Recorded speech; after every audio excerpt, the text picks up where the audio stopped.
Good morning, ma'am. My name is Daisy Sidungog, and here in front of you is a Singer sewing machine, which I am going to identify its parts. So there are 20 parts of sewing machine. So first, this is the slide plate. You have an option if you are going to slide it or not. Okay. So the next one is the needle. So this is the needle. This is the needle. Then the second is the throat plate. So this is the throat plate. This is the throat plate. Number 4, the needle clamp. So this is the needle clamp. Number 5, the thread guide. So this is the thread guide.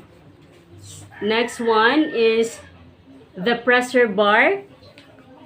So this is the pressure bar.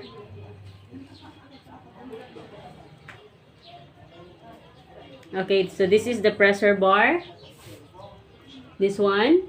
Then, the stitch regulator.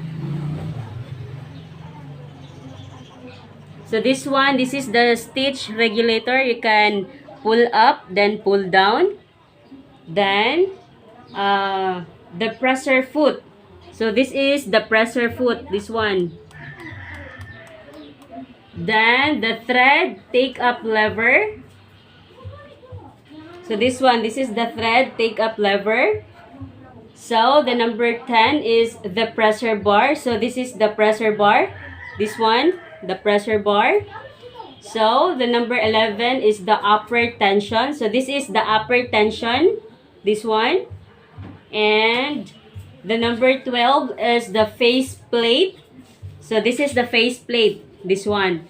The number 13 is the needle bar thread guide. The needle bar thread guide. So this is the needle thread bar guide. This one. So the next one is the bobbin winder. So this is the bobbin winder. This one. Number 15 is the balance wheel. So this is the balance wheel. This one.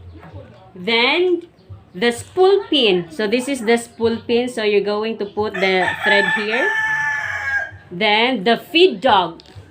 So this is the feed dog. This one. This is the feed dog. Then the next one is the belt. So this one is the belt. As you can see, this is the belt. And the last one is bed. So this is the bed. Okay, so those are the 20 parts of sewing machine. That's all, and thank you.